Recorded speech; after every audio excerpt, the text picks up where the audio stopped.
दारं खुली करून दिली.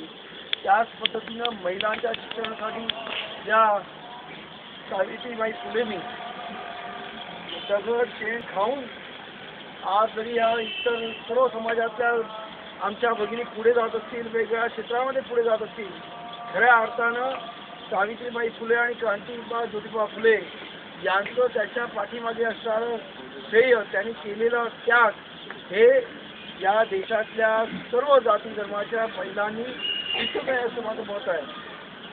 तसंच आज आपण ज्या एका चांगल्या दिवशी आपण जमलेलो आहोत, 14 ऑक्टोबर 1956 रोजी बाबासाहेब आंबेडकरांनी अशी घोषणा केली होती की आज माझा पुनर्जन्म झाला आहे आणि त्याला आज 56 वर्ष झालेली आहेत. दुर्दैवानं बाबासाहेब आंबेडकरांनी आपल्याला बौद्ध धर्म दिल्यानंतर जी आपल्यामध्ये बौद्ध धर्माची लाट उसळायला पाहिजे होती ती दुर्दैवानं आज आपल्यामध्ये दिसत नाही आहे. आपल्यातली काही मंडळी पुन्हा एकदा मागच्या धर्माच्या मागे लागत आहेत आणि आमच्याकडे काही नेते असणारी मंडळी आहेत ज्यांनी आतापर्यंत हेच कधी सोडली नाही. ते तर सध्या ज्यांचं हिंदुत्व म्हणजे हिंदू गर्व से कहो हम हिंदू आहे अशी घोषणा असणाऱ्या लोकांच्या राजकारणाच्या पाठीमागे लागलेल्या आहेत. मी त्यांना आणि त्यांच्या नेत्यांना सांगू इच्छितो, अरे बाबासाहेबांनी हा लढा दिला आहे, हा लढा देण्याचं अत्यंत महत्त्वाचं काम केलं आहे. कारण त्या काळामध्ये आपल्या समाजाने आणि आपल्या लोकांनी जे काही झेललं आहे ते परत तुम्ही झेला लावणार आहात की काय? परत एकदा गुलामीचे दिवस बघायचे आहेत काय? परत एकदा तोंडाला मडकं आणि पाठशोभागाला झाडू लावून फिरायचं आहे का? हा प्रत्येक आपल्या तरुणांनी विचार करायला पाहिजे आणि नंतर राजकारणाचा विचार करायला पाहिजे. कारण राजकारण महत्त्वाचं नाही. अरे हजारो वर्षापासून आपल्यावरती झालेले अन्याय अत्याचार बाबासाहेबांमुळे आज आपण कुठेतरी खुल्या दिल्यानं खुल्या मनानं चांगला कपड्यानं इथे फिरतोय आणि अशा वेळेला आपल्यामधली काही विश्वासघातकी आणि टाकाऊ आणि विकाऊ काही कार्यकर्ते आणि त्यांचे असणारे विकाऊ नेते ही आंबेडकर चळवळ कुठे नेतात हा महत्त्वाचा प्रश्न आहे. आणि त्यासाठी आपल्या सर्वांनी आता प्रामाणिकपणे 21व्या शतकामध्ये बाबासाहेब आंबेडकरांच्या विचाराची कास देणं अत्यंत महत्त्वाचं आहे. आज आपण पाहतो, आज मी मुंबईत आहे परंतु आज मी पुण्यात आहे परंतु मुंबईमध्ये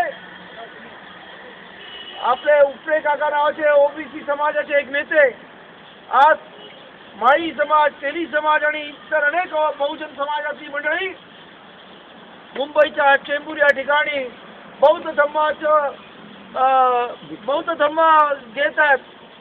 आणि अशा वेळेला ज्यांना बाबासाहेब आंबेडकरांनी 56 साली बौद्ध धर्म दिला आहे ती मंडळी जर याच्यामधून पाठीमागे हटत असतील आणि नको त्या मार्गाला जात असतील तर ती अत्यंत शर्मेची गोष्ट आहे, अत्यंत दुःखद गोष्ट आहे.